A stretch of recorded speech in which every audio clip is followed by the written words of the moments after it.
Welcome to Crystal's Bread. Today I'm going to show you how to make very simple, easy sourdough starter using plain old white flour. All-purpose white flour, unbleached white flour, whatever white flour or any flour you have in your kitchen. Just make it so simple and easy. Mix water and flour together. You don't have to overmix it, just enough to incorporate all together, and it's going to be a thick paste-like mixture, and let it sit in room temperature. We're not going to do all the hard work and labor and measuring and discarding and feeding every 12 hours or every 24 hours.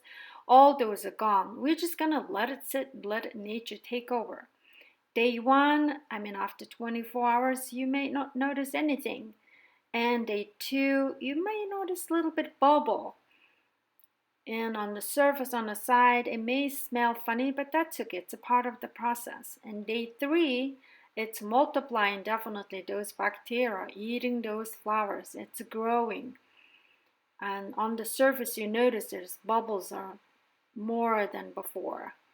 And my room is quite chilly, but even in chilly temperature, it is possible. Those bacteria don't mind. It's cold and just keep eating and keep multiplying. And day four, it's multiplying. And day five, I noticed that there's a little thin film on top. That's okay. Just mix that one. It smells like a mild yogurt. I'm just going to support this process by adding flour and water. But if this happens sooner than this, if it's a warm temperature, it might happen sooner.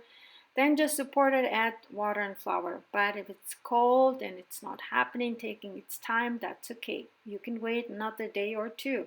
Perfectly fine. And it just mix it. We're not trying to create gluten here, so just mix it enough, all the dry ingredients incorporated with wet ingredients. And this time I'm gonna mark with the rubber band. You can use a marker, or you don't have to use a marker. You just let it be. And I'm gonna let it sit at room temperature and just observe. And after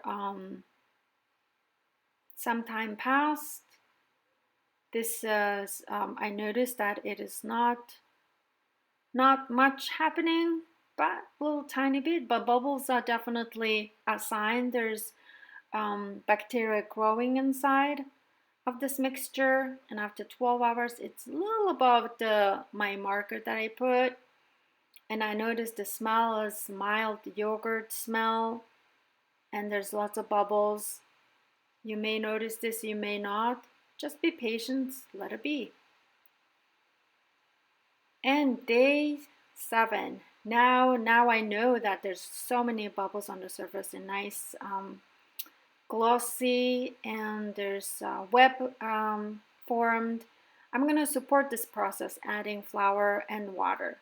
I just want to feed these nice fresh starter and support them added. So mix it, water and flour, and continue to let it be in room temperature.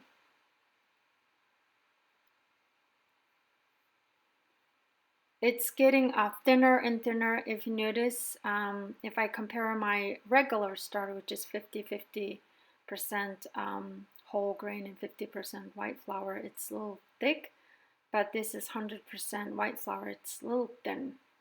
After 12 hours, it's 1/3 above the marker, and after 24 hours, it's almost double. This starter looks mature enough to let the bread dough rise, so I'm going to give it a try. Nice glossy surface, and then whip formed, and it smells like a fresh yogurt, and glossy, all those qualities of a mature starter. So I'm going to give it a try and mix the bread today. The bread I'm going to mix using this fresh starter is no-knead bread. I'm going to measure my starter and add flour and salt and water.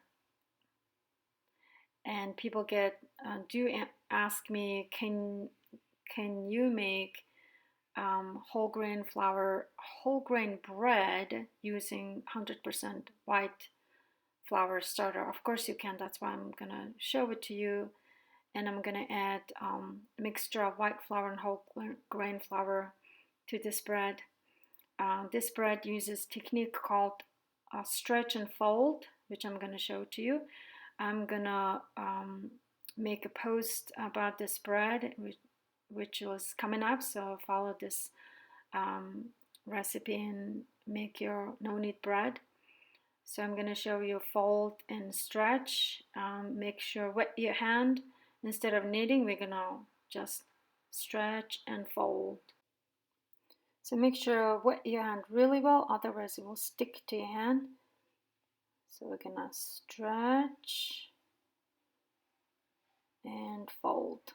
I had a leftover soaked nuts and seeds, which I'm going to use for this bread. Here is the final product. Fresh starter, fresh bread. Now you know how to make easy plain white flour starter. Follow the recipe, make your own starter, and make your own bread. Enjoy it.